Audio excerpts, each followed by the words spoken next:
야곱의 축복과 모세의 축복, 모세오경이라고 하죠. 창세기부터 신명기까지가 모세오경입니다.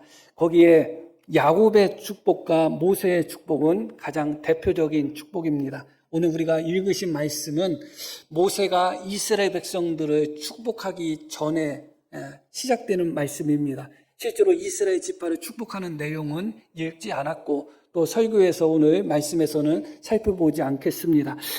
오늘 1시간에 걸쳐서 이 말씀을 전하려고 했는데 다음 주까지 2시간에 걸쳐서 말씀을 전해야 될 것 같습니다.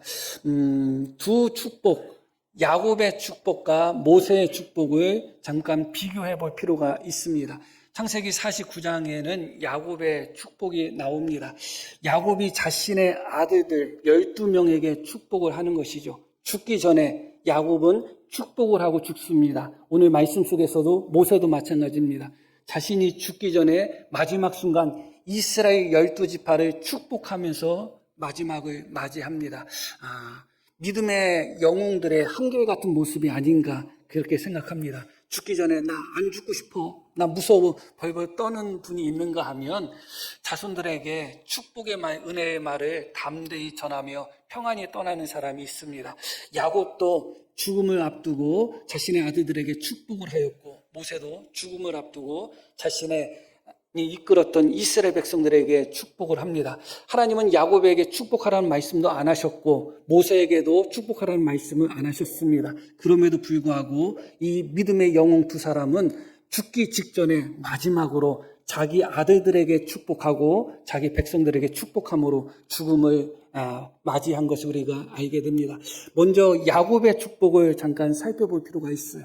창세기 49장에 야곱의 축복이 나오는데 그 내용들을 보면 이게 정말 축복인가 할 정도의 내용들이에요. 실제로 창세기 49장에서 정말 야곱에게, 아버지 야곱에게 축복을 받았다고 할 수 있는 사람은 딱 두 사람밖에 없는 것 같아요. 나머지도 뭐 저주받은 것은 아니겠지만 그러나 진짜 복 받았구나 그렇게 느낄 정도로 현저하게 복을 받은 사람은 유다와 요셉 그 두 사람입니다. 야곱에게 있어서 아들이 12명인데 야곱의 큰 복이, 야곱은 그렇게 이야기했거든요. 자신의 복이 자신의 선조들의 복보다 훨씬 크다고 이야기했어요. 아브라함의 복보다, 이삭의 복보다 야곱의 복이 훨씬 크다고 했는데 말씀을 찾아보진 않겠지만 그런데 야곱이 그 아버지 이삭처럼 야곱도 편애하는 사람이었잖아요. 그래서 자기 복이 아버지 이삭과 할아버지 아브라함의 복보다 훨씬 큰 복이었지만 몰빵했어요. 요셉에게 몰빵했어요. 조금 더 골고루 나누어졌으면 얼마나 좋았을까. 그 아버지 이삭도 야곱이 에서인 것처럼 분장하고 가서 복을 받을 때 야곱을 위한 복은 하나도 남겨두지 않고 에서에게, 그러니까 자기 앞에 있는 사람이 야곱인데 야곱인 것도 모르고 에서라고 생각하면서 복을 어떻게 했어요? 몰빵했잖아요. 그래서 나중에 에서가 들어와서 내가 진짜 에서인데 나에게 복을 베풀어 주십시오. 남겨두신 복이 없습니까? 하나도 안 남겨뒀다. 그렇게 이야기해요. 야곱도 그런 모습을 보였어요. 할아버지의 복과 아버지의 복보다 훨씬 큰 복을 받았지만 특별히 요셉에게 그 복을 왕창 쏟아 부었고 나머지 아들들은 큰 복이라고 느낄 수 없는 그 정도의 수준이었어요. 그러나 또 어떤 이에게는 대표적으로 레위와 시므온인데 그들에게는 자신의 아들임에도 불구하고 저주를 했어요. 아주 심하게 저주를 했어요. 저주를 받을 것이다. 그렇게 선포를 했어요. 그리고 나는 그들의 모의에 참여하지 않겠다.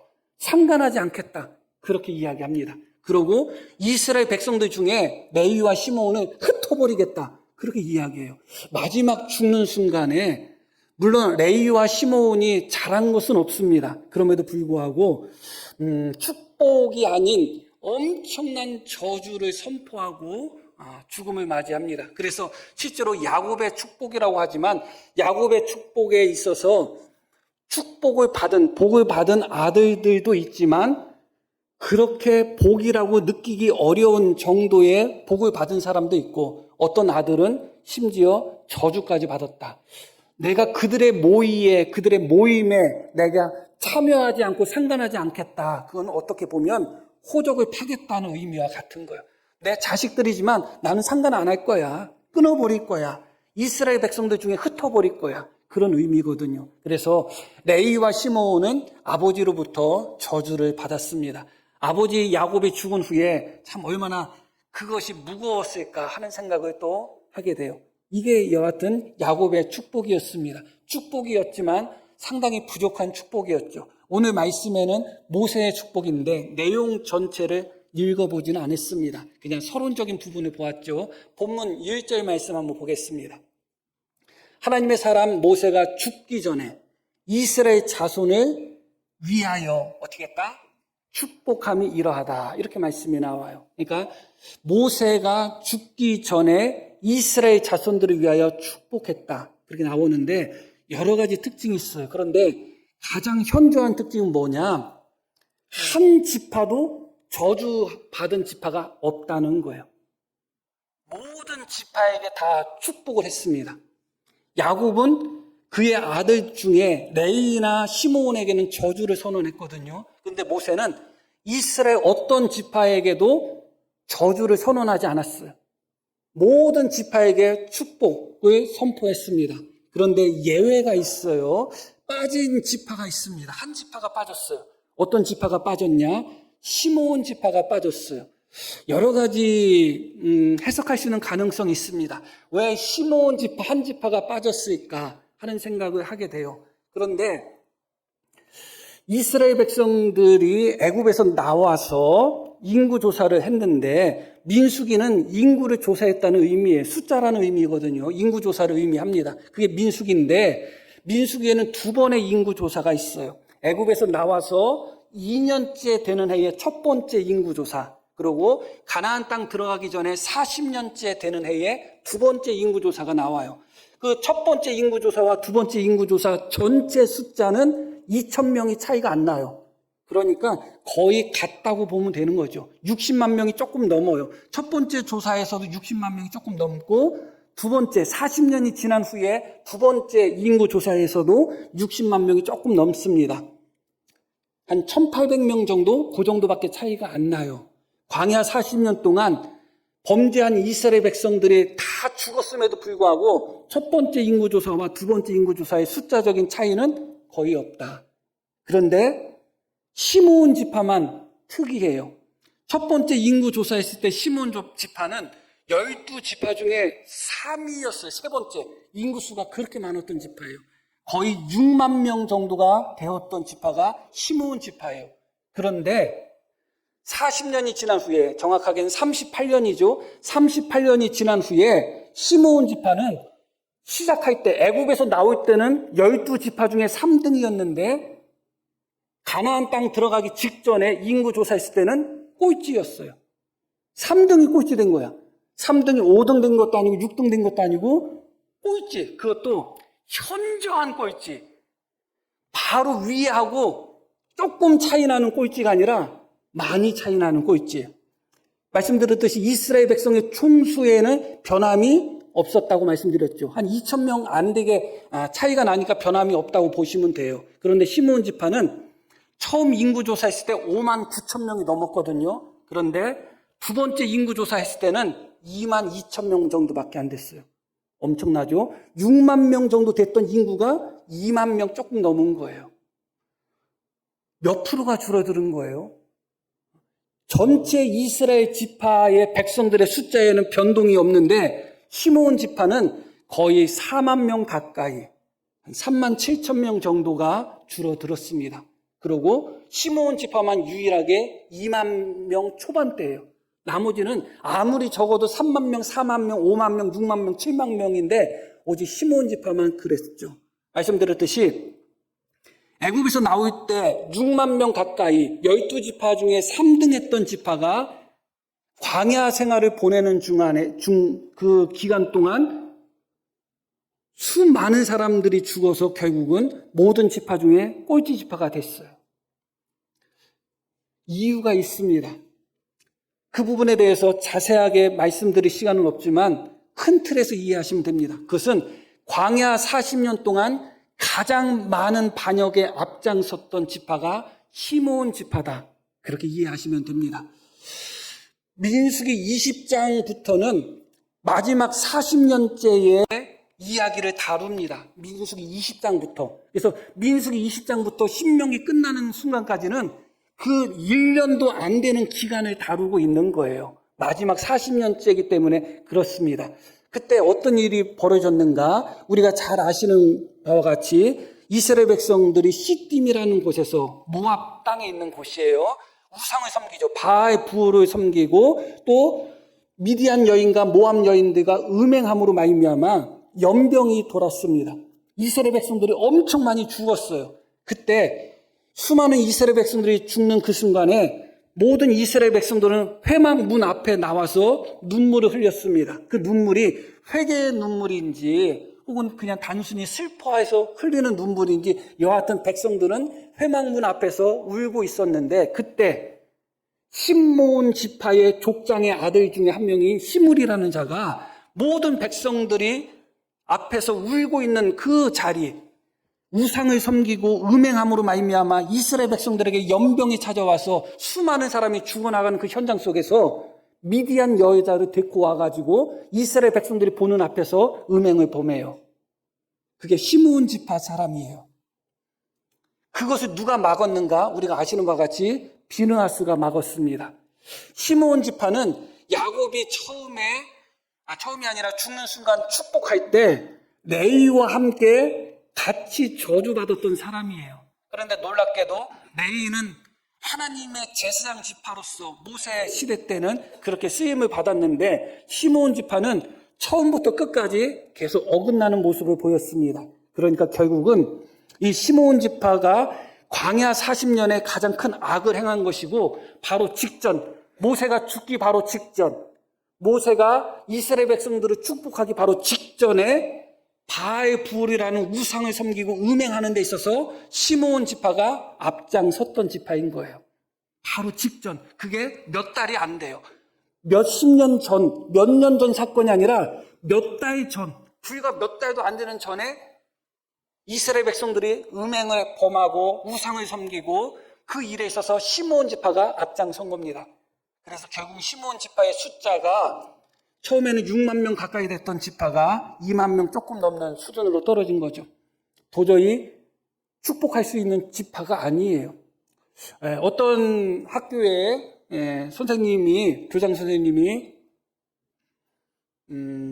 졸업하는 아이들에게 이름을 불러가면서 한마디 덕담을 다 하는 그런 전통을 가진 학교가 있었다는 거예요. 아무개 졸업 축하해 하면서 칭찬해주고. 그런데 어떤 졸업생을 딱 부르더니 아무 말도 안 하고 그냥 선생님이 희죽 웃고 아무 말도 안 하시더라는 거예요, 그냥.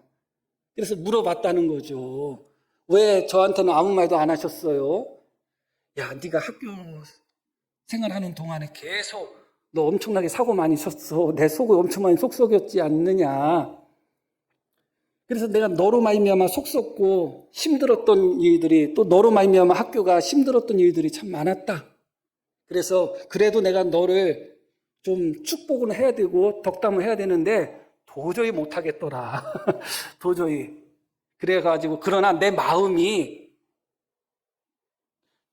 축복이나 덕담까지는 못해도 내 마음이 너를 사랑하고 있는 것은 분명하다.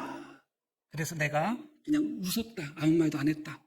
사실은 그 순간에 그 친구는 덕담을 들을 그런 순간이 아니라 책망을 들어야 되는 순간이에요. 아무개, 아이 이놈 새끼 졸업하니까 속 시원하다. 너 그렇게 속 썩이더니. 그런데 선생님은 그럴 수가 없는 거예요. 이것을 무엇이라고 이야기하느냐? 은혜의 침묵이라고 합니다. 모세는 모든 지파에게 복을 선포합니다. 그런데 시므온 지파는 도저히 복을 선포할 수 있는 지파가 아니에요. 그러면 시므온 지파를 향해서 저주를 선언해야 되거든요. 그러나 모세는 저주를 선언하는 것 대신에 은혜의 침묵을 선택한 겁니다. 너무 놀라운 거예요. 저주할 바에야 침묵해버린 겁니다. 그래서 모세의 축복에 있어서는 그 어떤 지파도 저주받은 지파가 하나도 없어요. 야곱의 축복에 있어서는 저주받은 지파들이 나오는데 모세의 축복에서는 하나도 없습니다. 그 차이가 어디에 있을까를 오늘 말씀 속에서 생각해 보려고 하는 것입니다. 특별히 모세와 이스라엘 백성들의 관계를 생각하면 더더욱 그렇습니다. 민수기 20장에는 이스라엘 백성들이 광야에서 나온 지 40년째 되는 해에 사건이 다루어집니다. 장소는 신광야 가데스라는 곳이었습니다. 40년째이기 때문에 이제 1년 정도만 있으면 이스라엘 백성들이 다 가나안 땅에 들어가는 것입니다. 모세도 모세의 형인 아론, 모세의 누나인 미리암도 다 살아 있었습니다. 아마 그 세 명은 이스라엘 지도자로서 가나안 땅에 들어갈 수 있을 거라고 생각을 했을 거예요. 그런데 어떤 일이 벌어졌는가? 모세의 누나 미리암이 죽었습니다. 너무너무 슬프죠. 모세에 있어서는 생명의 은인과 같은 그런 누나인데 죽었습니다. 그런데 바로 그때 이스라엘 백성들이 애굽에서 나온 지 40년째 되는 해 가나안 땅을 목전에 두고서 어떤 짓을 했느냐? 물이 없다고 모세와 아론을 찾아와서 난리를 폈습니다. 지금 모세는 자기의 사랑하는 누나가 죽어서 슬픔 속에 있는데, 그리고 이스라엘 백성들이 언제 물이 없어서 목말라 죽은 적이 있어요? 물이 없으면 하나님이 반석에서 물을 내리시잖아요. 언제 배고파서 굶어 죽은 적이 있어요? 하나님은 날마다 만나를 먹이셨잖아요. 그때도 하나님의 은혜를 참고 기다렸다면 하나님은 그들에게 물을 공급하셨겠죠. 그런데 이스라엘 백성들이 그러지 않았습니다. 모세와 아론을 향하여 막 반역적인 행동을 합니다. 그때 하나님은 모세에게 뭐라고 말씀하셔요? 지팡이를 가지고 가서 반석에게 명하여 물을 내라고 하죠. 그런데 그때 모세는 지팡이를 가지고 반석에게 명한 것이 아니라 어떻게 했어요? 반석을 2번 치면서 이 패역한 자들아 그랬어요. 그것 때문에 모세가 가나안 땅에 못 들어가게 됐어요.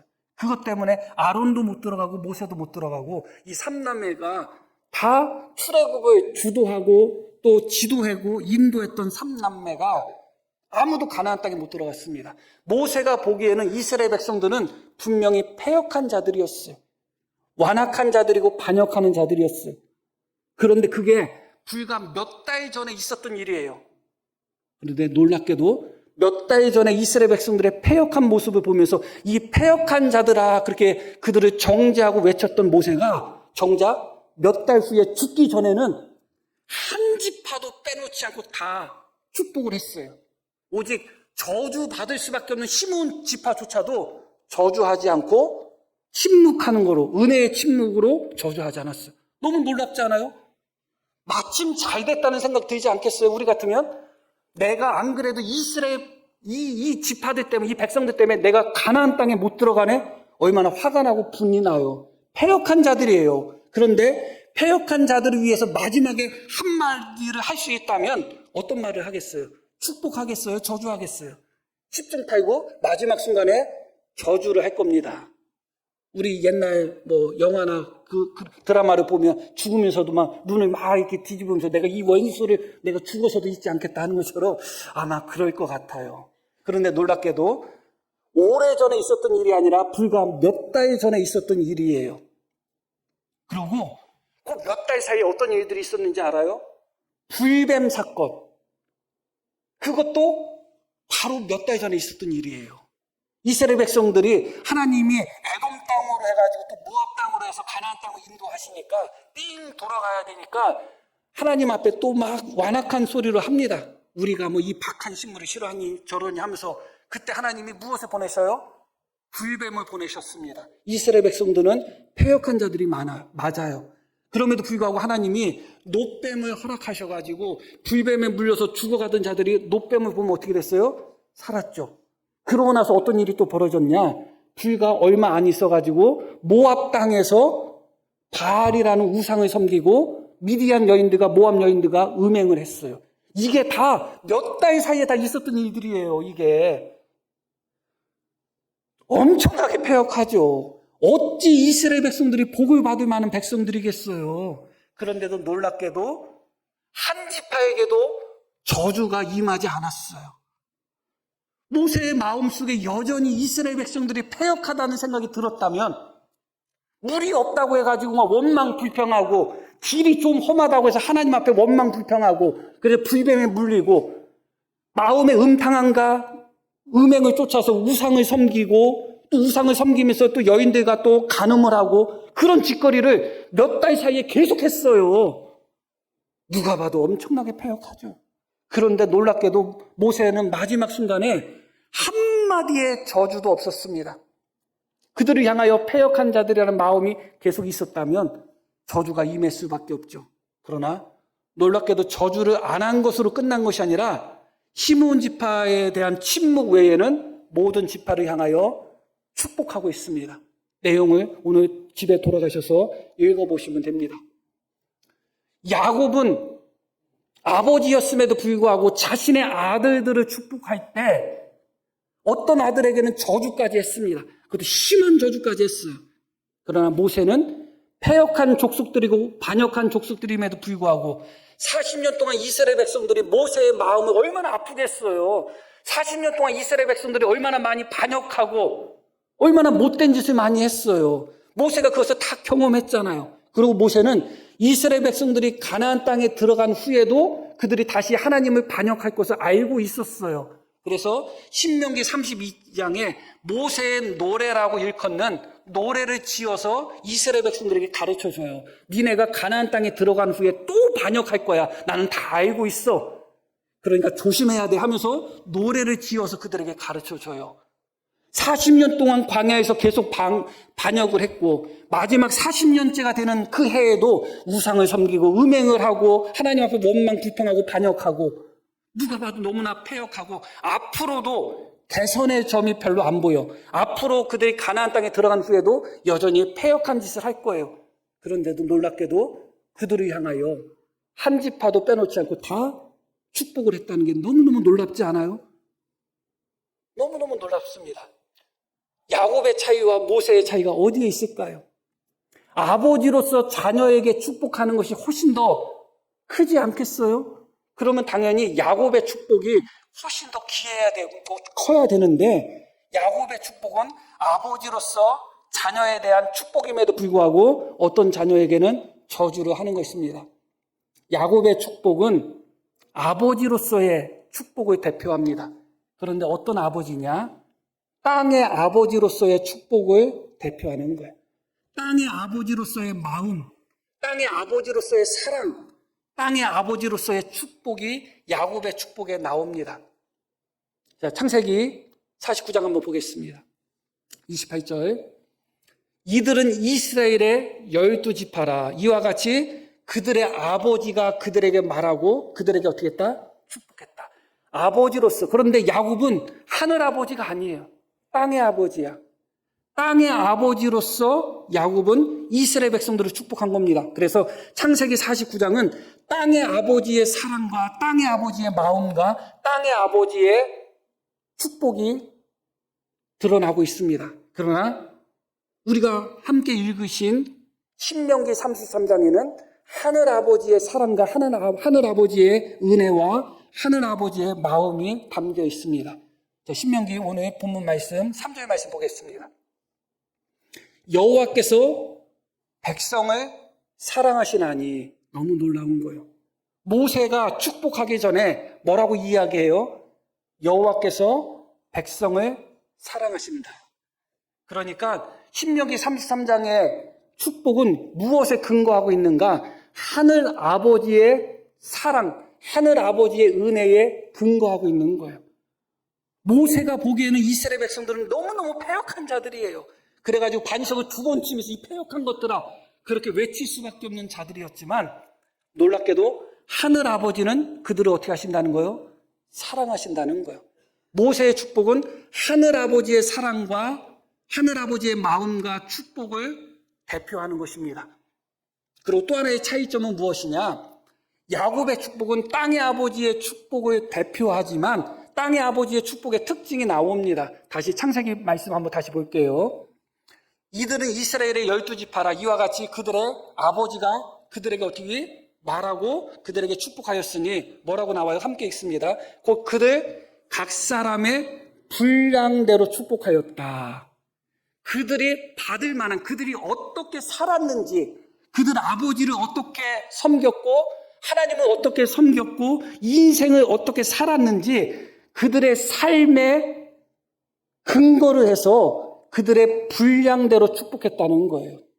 만약에 이렇게 축복을 했다면 모세는 이스라엘 12지파를 축복해야 될까요? 안 해야 될까요? 안 해야 돼요. 그들의 삶을 기준으로 하면 광야 40년 이스라엘 백성들은 축복받을 만한 지파 없었어요. 그러나 모세의 축복은 그들의 삶을 근거로 하지 않았습니다. 하나님의 사랑, 아버지 하나님의 마음이 근거가 된 거예요. 하나님이 사랑하신다. 이 말씀 속에서 하나님의 사랑을 우리가 구체적으로 조금 더 찾아볼 필요가 있어요. 어디서 찾아볼 수가 있는가? 발람이 이스라엘 백성들을 저주하려고 하는 장면에서 찾아볼 수 있습니다. 민수기 22장에는 이스라엘 백성들이 모압 평지에 진을 칩니다. 이제 곧 가나안 땅에 들어가는 거예요. 모압 평지가 목전이에요. 가나안 땅 목전. 그런데 모압 왕 발락의 입장에서 볼 때는 남자만 60만 명이니까, 성인 남자만 60만 명이니까 이스라엘 백성들은 전체가 몇백만 명이 되거든요. 몇백만 명이 자기들 나라 뜰 앞에 평지에 진치고 있는 거예요. 위협을 느낄 수밖에 없죠. 그래서 발락이 발람이라는 이방 선지자인데, 어떻게 보면 거짓 선지자라고도 할 수 있고 어떻게 보면 타락한 선지자라고 할 수 있는데, 발람이라는 이방 선지자를 불러서 이스라엘 백성들을 저주하게 합니다. 그 내용이 민수기 23장에 나와요. 자, 민수기 23장 7절 말씀 봅니다. 이 말씀은 어떤 말씀이냐? 발락이 발람한테 돈을 많이 주겠다고 약속하면서, 그래서 이 발람 선지자는 돈에 눈이 먼 선지자예요. 타락한 선지자죠. 돈을 많이 주겠다고 그렇게 이야기하면서 이스라엘을 저주하라고 시키는 장면이에요. 그래서 발람이 어떻게 했냐? 제단을 7개나 만들고, 하나도 아니고 7개나 만들고, 제물을, 양과 소의 제물을 7마리씩 해서 14마리나 바쳤어요. 하나님 앞에 잘 보이려고. 잘 보여서 어떻게 하려고? 이스라엘 백성들을 저주하려고. 그래야지 자기가 부자가 되니까. 그런데 그때 하나님이 발람에게 주신 말씀이에요. 여기에 하나님의 사랑, 이스라엘 백성들을 향한 사랑과 은혜가 여기에 담겨 있어요. 어떻게 말씀이 나오냐? 발람이 예언을 전하여 말하되, 발락이 나를 아람에서 모압 왕이 동쪽 산에서 데려다가 이르기를, 와서 나를 위하여 야곱을, 이스라엘을 저주하라.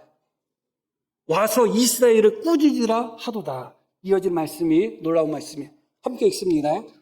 하나님이 저주하지 않으신 자를 내가 어찌 저주하며 여호와께서 꾸짖지 않으신 자를 내가 어찌 꾸짖으랴. 이게 하나님의 마음이에요. 이스라엘을 향한 하나님의 마음이 뭐냐? 하나님은 이스라엘을 저주하고 싶지가 않아요. 더 놀라운 것이 무엇이냐? 불과 몇 달 전에는 이스라엘 백성들이 물이 없다고 하나님 앞에 원망 불평을 했고, 그러다가 길이 험하다고 해서 하나님 앞에 원망 불평하다가 불뱀에 물려 죽은 사람도 많았고, 그러다가 모압 여인들 또 미디안 여인들에게 유혹받아가지고 우상, 바알이라는 우상을 섬기고 음행한 것이 불과 몇 달도 안 되는 사이에 다 있었던 일이에요. 그런데도 하나님이 뭐라고 말씀하신다고요? 하나님이 저주하지 않으신 자를, 하나님은 그들을 저주하고 싶지가 않아요. 너무 놀라운 거죠. 이게 몇 달 사이에 다 있었던 일들인데. 이어지는 말씀도 봅니다. 20절. 이건 두 번째예요. 두 번째는 뭐냐? 첫 번째 저주하라고 했더니 저주하지 않고 축복을 해버린 겁니다. 발람이. 그래서 발락이 장소를 옮겼어요. 장소를 옮겨가지고, 장소를 옮겼으니까 혹시 저주할 수 있지 않겠느냐 해서 두 번째 장소를 옮겨서 발람에게 이스라엘 백성들을 저주하라고 시킨 겁니다. 그런데 발람이 뭐라고 이야기하느냐? 내가 축복할 것을 받았다. 무슨 얘기냐? 하나님이 축복하라고 명령했다는 거예요. 그러니까 단지 하나님이 저주만 하지 말라가 아니라, 하나님이 저주하지 않으신 자들을 내가 어찌 저주하겠느냐, 그 차원이 아니라 하나님이 발람에게 축복하라고, 이스라엘 백성들을 축복하라고 명령했다는 거예요. 말씀드렸죠? 불과 몇 달도 안 되는 사이에 바알이라는 우상을 섬기고 음행하고 하나님 앞에 원망 불평하고 그랬던 백성들인데, 하나님은 발람에게 뭐라고 말씀하셨다고요?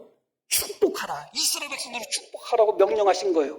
그래서 발람이 뭐라고 이야기해요? 그가 주신 복을 내가 돌이키지 않을 거다. 돌이킬 수 없다는 거예요. 하나님이 축복하라고 명령했기 때문에. 이어지는 말씀. 야곱의 허물을 보지 아니하시며, 너무 놀랍잖아요. 이스라엘의 반역을 보지 아니하시는도다. 여호와 그들의 하나님이 그들과 함께 계시도다. 40년 동안 반역하고 40년 동안 죄를 범하고 40년 동안 하나님 앞에 원망 불평하고 지도자인 모세를 반역하고 그것도 부족해가지고 가나안 땅을 목전에 둔 상태에서 우상을 섬기고 음행하고 그랬던 자들인데 하나님이 뭐라고 말씀하셔요? 야곱의 허물을 보지 아니하시고 이스라엘의 반역을 보지 아니하신다는 거예요. 그리고 24장에는 세 번째 축복이 나옵니다. 발람의 야곱이여 내 장막들이 이스라엘이여 내 거처들이 어찌 그리 아름다운고. 뭐가 아름다워요? 우상 섬기고 툭하면 원망불평하고 툭하면 하나님께 반역하는데 뭐가 아름다워요? 그런데 하나님이 이스라엘 백성들을 보면서 이쁘다 그러고 계신다는 거예요. 너무 놀랍죠? 이게 하나님의 사랑이에요. 민수기 20장에서는 이스라엘 백성들을 보면서 패역한 자들이라고 그들을 정죄했습니다. 그게 모세의 마음이었어요. 그런데 놀랍게도 민수기를 누가 기록했어요? 모세가 기록했어요. 20장에는 모세가 이 패역한 자들아 했었는데 그 다음에 어떤 일들이 있었다고요? 불뱀 사건이 있었고 우상에게 그건 좀 나중이지만 음행하는 사건들도 다 있었죠. 그 사이에 무엇이 있었느냐? 이방 선지자 발람이 이스라엘 백성들을 저주하려고 했는데 오히려 축복했어요. 우리가 읽으신 내용들이 그대로 나와요. 이거 누가 기록했다고요? 모세가 기록한 거예요. 모세가. 무엇을 깨달았겠어요, 모세가? 나는 이스라엘 백성들이 반역한 자고 패역한 자고 저것들은 가나안 땅에 들어갈 자격이 없는 자들이고 하나님의 복을 받을 자격이 없는 자라고 생각했는데 하나님은 놀랍게도 이방 선지자인 거짓 선지자고 탐욕에 눈먼 선지자의 입을 통해서까지도 이스라엘 백성들을 축복하고 계시는 거예요. 여호와께서 저주하지 않는 자를 나는 저주할 수 없다고 이방 선지자, 탐욕에 눈먼 타락한 선지자도 그렇게 이야기하고 있는데 모세는 정작 이 패역한 자들아 하면서 이스라엘 백성들을 정죄했던 거예요. 어떤 깨달음이 얻었을까요, 모세가 그 순간에? 이스라엘 백성들이 패역하기 때문에 그들을 볼 때 이뻐 보였겠어요?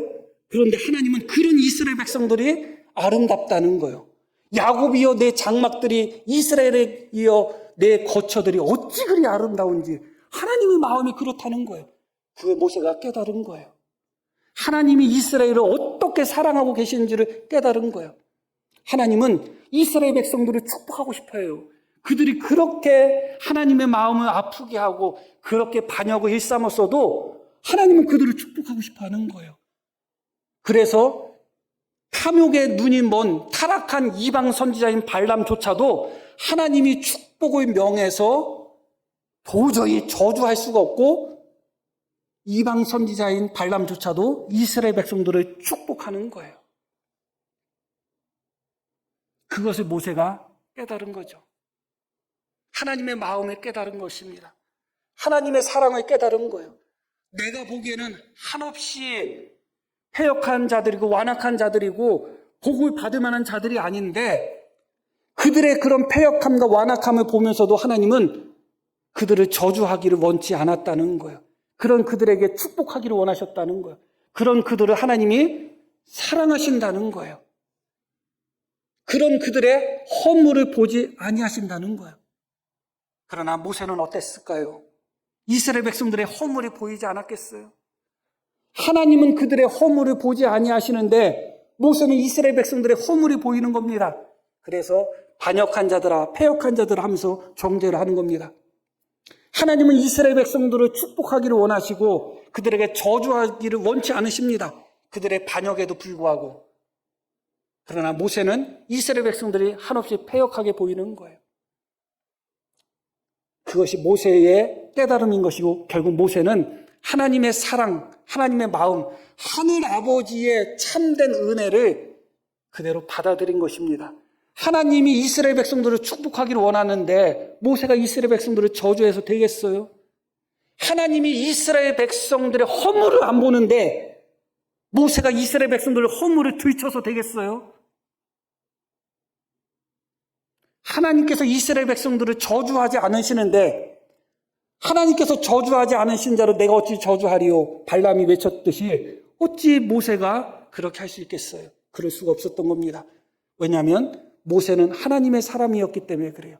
하나님의 사람이었기 때문에 자기 기준과 자기 생각으로는 이스라엘 백성들이 축복받을 만한 자들이 아닙니다. 하나님의 사랑을 받을 만한 자들이 아니에요.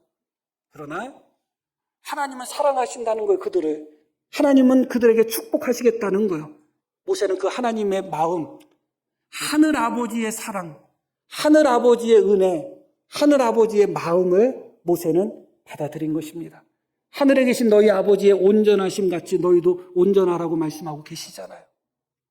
하나님의 마음을 받아들여야 되는 거예요.